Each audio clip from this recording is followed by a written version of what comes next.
Love beyond scars. The council chamber felt like a gladiatorial arena. Every seat was filled, nobles craning their necks to witness what they assumed would be Lyra's humiliation. Chancellor Vexis stood at the central podium, his expression radiating false sympathy, while Lady Thessa perched nearby like a predator anticipating a kill. Lyra entered with Marcus at her side, their joined hands making a statement before any words were spoken. She had chosen to wear a simple gown without adornment, her scar fully visible in the chamber's harsh light. No more hiding. Princess Lyra, Vexis began, his voice dripping with concern. We've called this session because troubling reports have reached the council. Reports of behavior unbecoming of Zephyros Seven's heir, secret meetings, inappropriate relations with an offworlder, neglect of duty in favor of personal indulgence. I have neglected nothing, Lyra said clearly, her voice carrying to every corner of the chamber. I have performed every duty required of me while also serving as cultural liaison to our human guests, a role that has strengthened our diplomatic position considerably.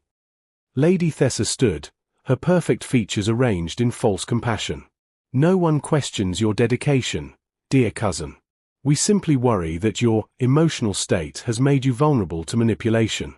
This human has taken advantage of your isolation, your need for validation. It's understandable, given your circumstances, but it cannot continue.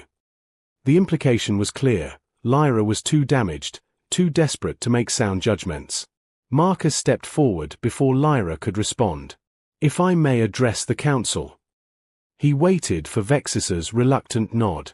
I've had the privilege of working closely with Princess Lyra these past weeks. I've observed her intelligence, her diplomatic skill, her deep commitment to her people. What I've witnessed is not a princess compromised by emotion, but a leader whose capacity for genuine connection makes her stronger, not weaker.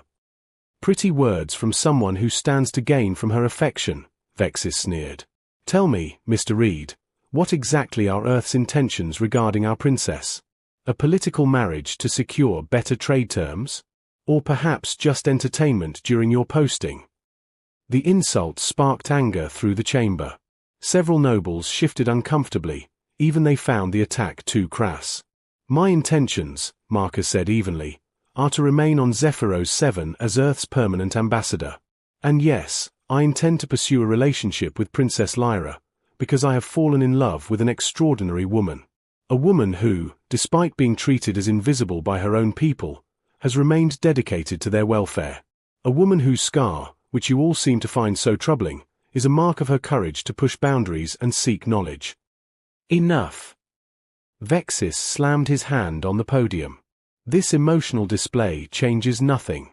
Lady Thessa, present your evidence. Thessa stood with a crystal data chip, her smile triumphant. I have recordings of the princess and the human in compromising situations. Unless she steps down from succession immediately, these will be distributed throughout. On the contrary, Captain Joran's voice rang out as he entered the chamber. What will be distributed is evidence of your conspiracy with Chancellor Vexis to stage a coup. The chamber erupted in shocked murmurs.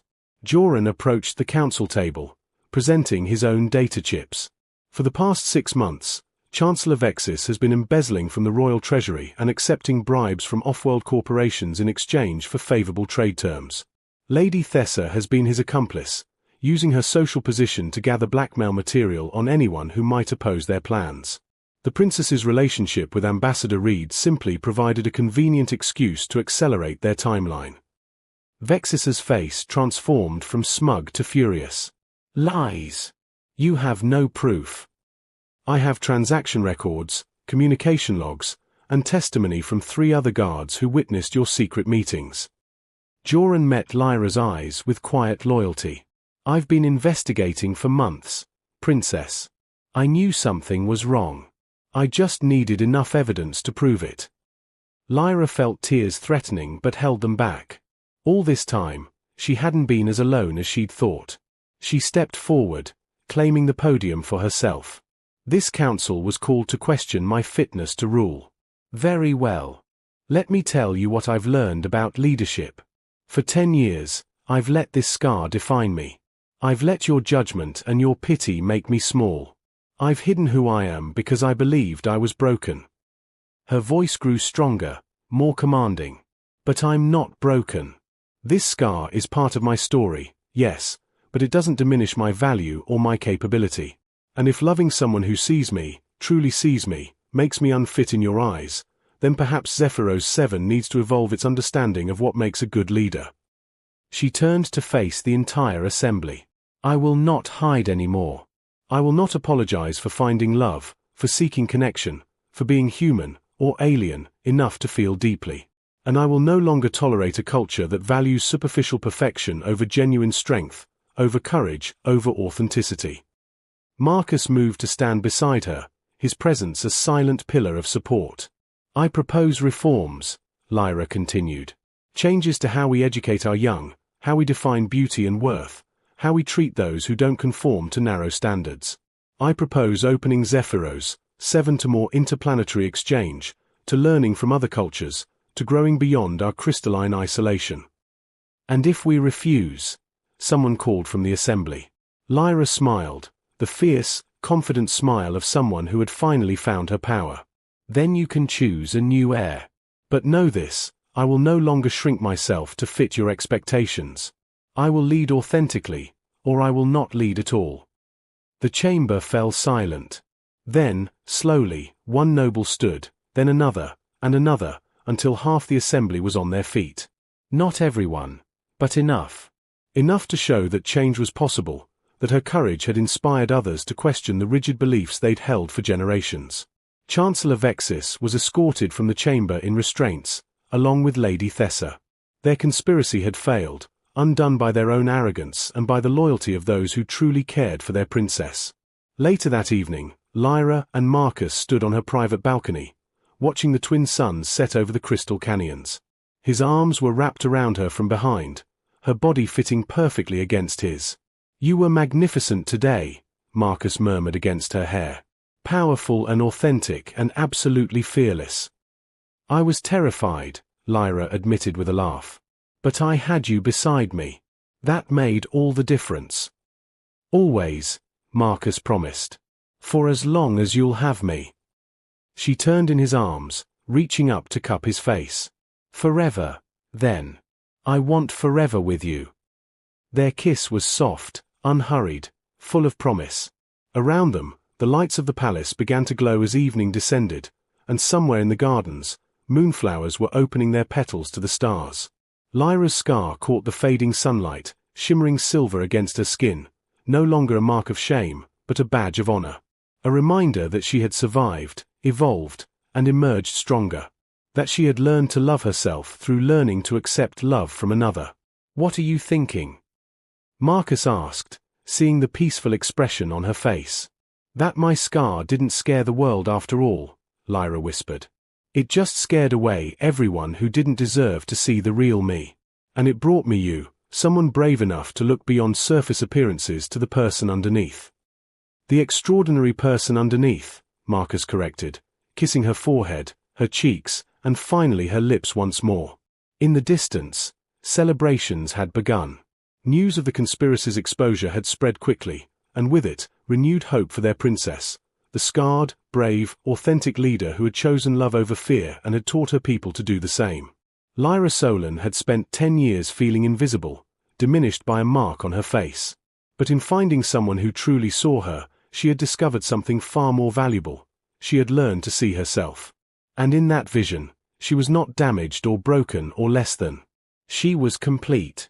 She was powerful. She was loved. And she was finally, beautifully, undeniably free. The end. The Queen discovered my diary and smiled. I've been waiting for you tonight. The Hidden Journal. Marcus Webb adjusted his reading lens for the third time that evening, though the text before him was perfectly clear. His mind kept drifting to the woman moving gracefully between the crystalline shelves 3 tiers above. Overseer Lionel Thresh, with her silver-streaked auburn hair and commanding presence, was conducting her nightly inspection of the archives. He shouldn't be watching her. He definitely shouldn't have been writing about her.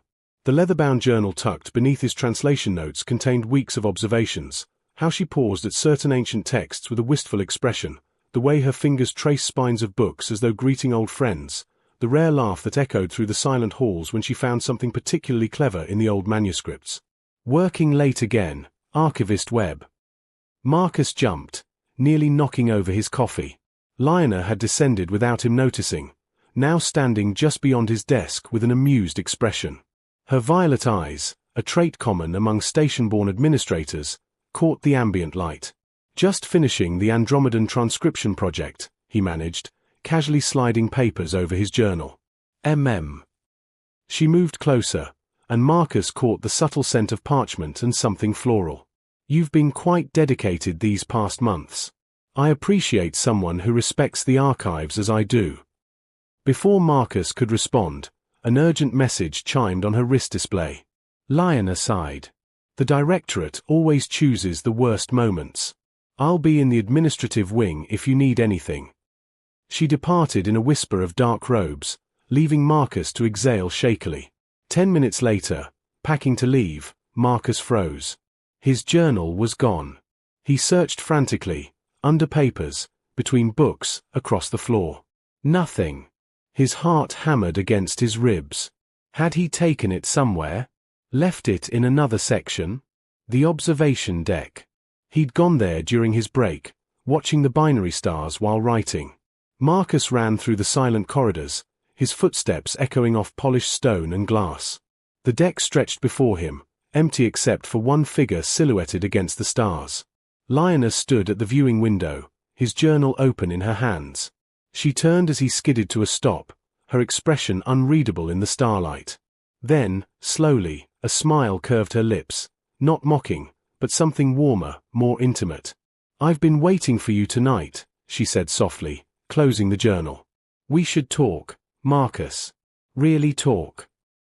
Midnight in the archives. Marcus's throat went dry. I can explain. Can you? Lionel's voice held no anger, only curiosity. She moved toward him, still holding the journal. Explain how you noticed that I visit the Terran philosophy section every Tuesday, or how you've perfectly captured the way I organize texts by emotional resonance rather than strict chronology. Heat crept up Marcus's neck. I shouldn't have written those things. It was inappropriate. Inappropriate. Lionel stopped mere feet away. Marcus, do you know how long I've held this position? 17 years. 17 years of maintaining professional distance, of being the untouchable overseer who lives only for preservation and order. She paused, her voice softening. Do you know how lonely that becomes? He blinked, surprised by her vulnerability. I've watched you too, she continued, setting the journal on a nearby console. The way you lose yourself in translation work, mouthing words in languages dead for millennia. How you bring coffee to junior archivists who pull all-nighters. Your kindness is rare here. Lionel. The section of ancient manuscripts, she interrupted. Level 7, the sealed chamber. Meet me there in 1 hour.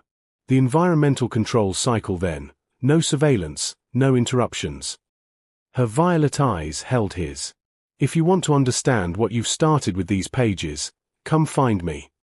Before he could respond, she walked past him, leaving only the faint scent of flowers and the sound of his racing heart. 63 minutes later, Marcus stood before the sealed door, his access card trembling in his hand. This was madness. She was the overseer. He was just a contract archivist from Earth. The power imbalance alone. The door whispered open. Lionel stood inside, surrounded by manuscripts floating in preservation fields, their ancient pages glowing softly. She'd removed her formal overcoat, wearing only a simple dark tunic. Her hair was unbound, falling past her shoulders. You came, she said. I had to know. Marcus stepped inside, the door sealing behind him. Why aren't you angry? I invaded your privacy by watching, writing. Because I've been doing the same. Lionel touched a control panel, and a holographic display materialized. Personnel files, his files, covered in her own annotations. Observations about his work ethic, his compassion, his mind. I've been documenting you for 3 months, Marcus. Your journal just gave me permission to stop pretending.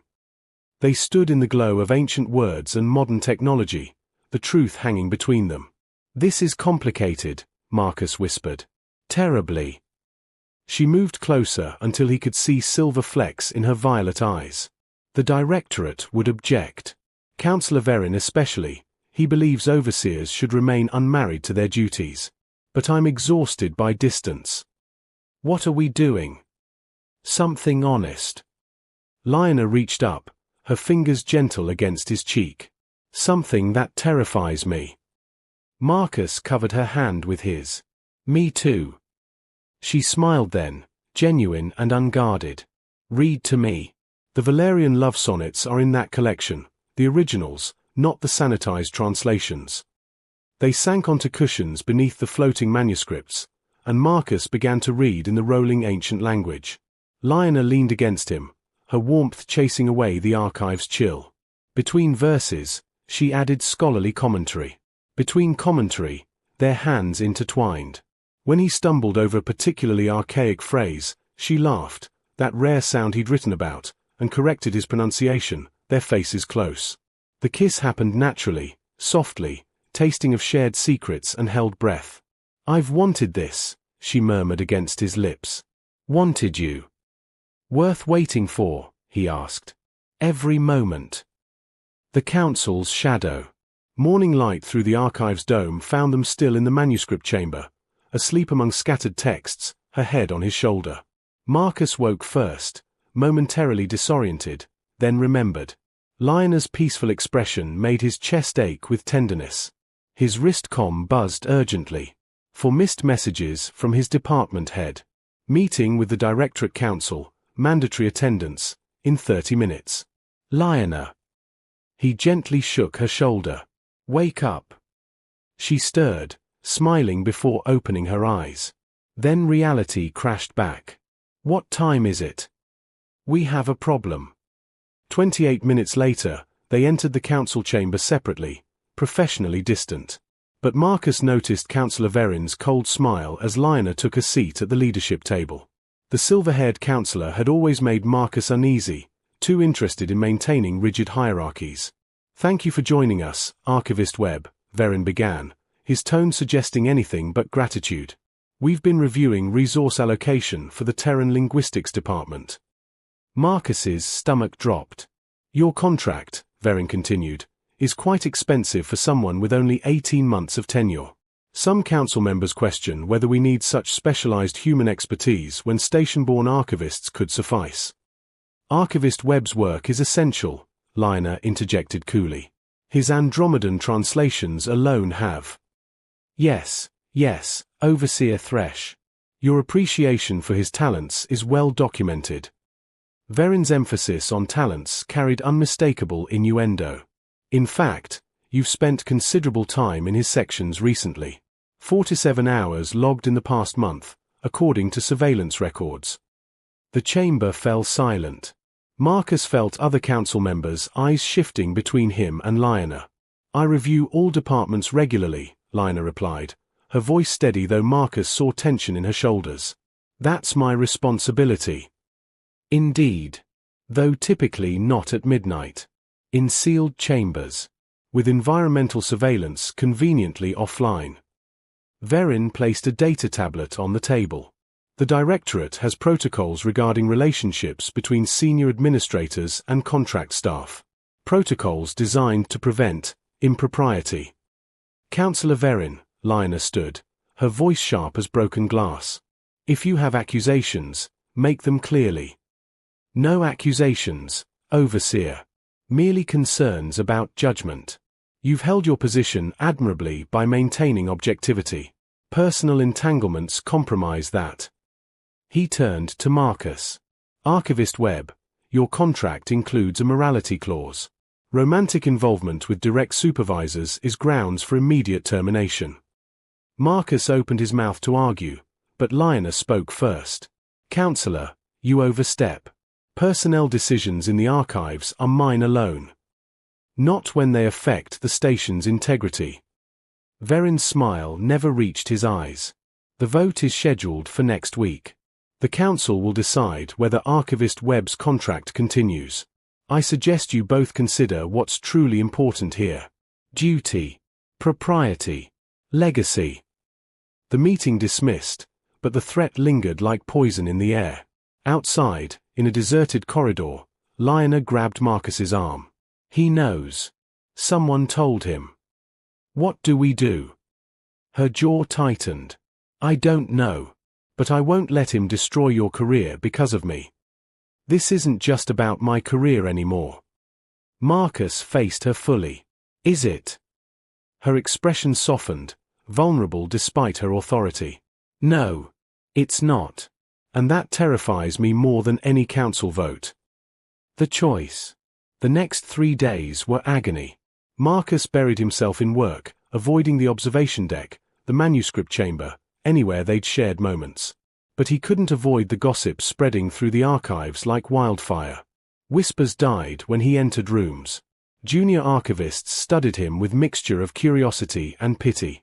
Lionel maintained her usual routine with iron discipline, but Marcus noticed the shadows under her eyes deepening. During the one meeting they couldn't avoid, her hand trembled slightly as she signed off on his translations. Their fingers brushed. She pulled away as though burned. On the 4th night, Marcus found her in her private office, staring at documents spread across her desk. She didn't look up when he entered. These are transfer requests, she said quietly. 3 stations have positions for linguistic specialists. I can have recommendations prepared by morning. Glowing recommendations that would guarantee acceptance. You're sending me away. I'm protecting you. Finally, she met his eyes, and the anguish there nearly broke him. Verin has 8 votes secured. He needs 9 to terminate your contract with prejudice, black marks that would follow you everywhere. But if you resign first, take another position voluntarily. I keep my reputation, and you keep your position. Marcus moved closer. We lose each other. We barely had each other. A few stolen hours, some kisses in the dark. Marcus, be reasonable.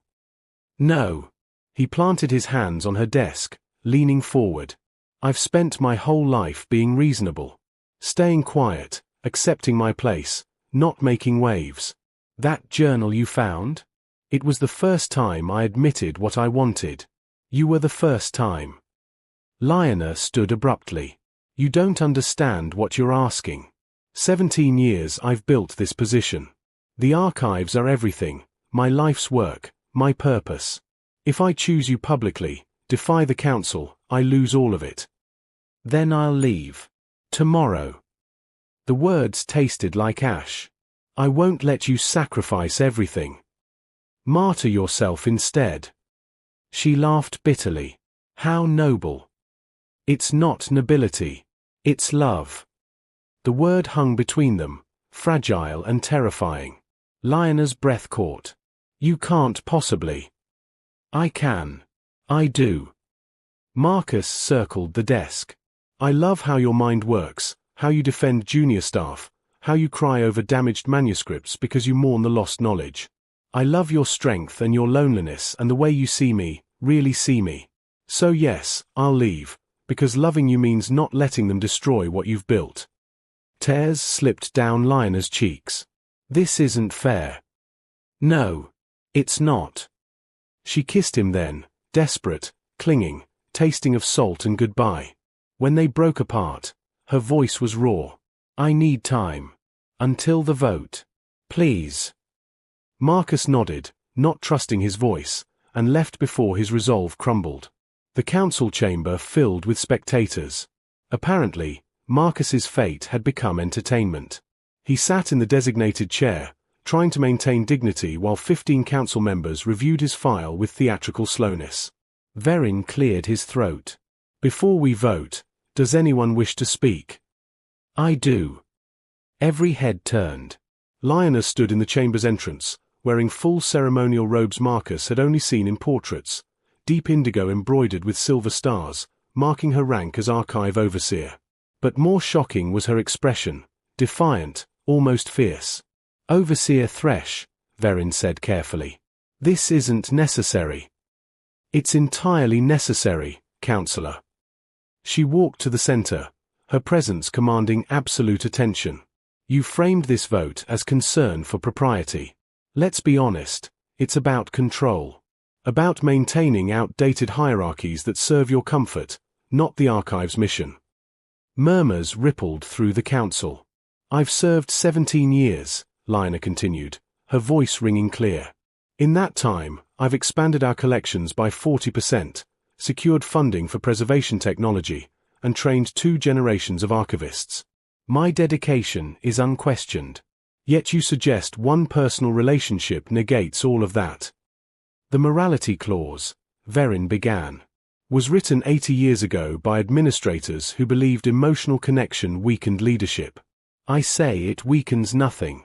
If anything, it reminds us why we preserve knowledge, for connection, for understanding, for love of learning and each other.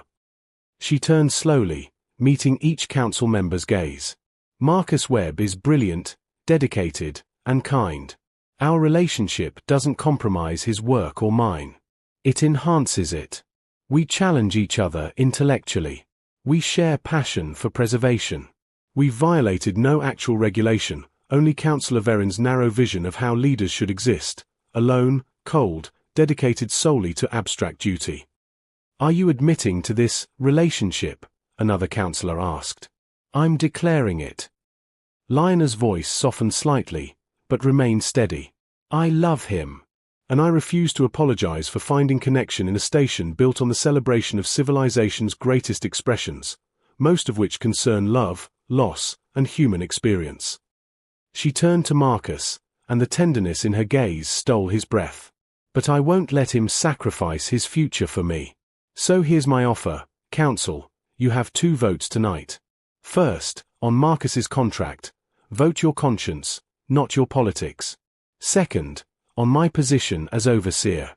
If you believe personal connection disqualifies me, I'll resign. But you can't punish him for my choices. Lionel, no, Marcus started to stand. It's my choice, Marcus. She smiled at him. You taught me that wanting something doesn't make you weak. Sometimes it makes you brave.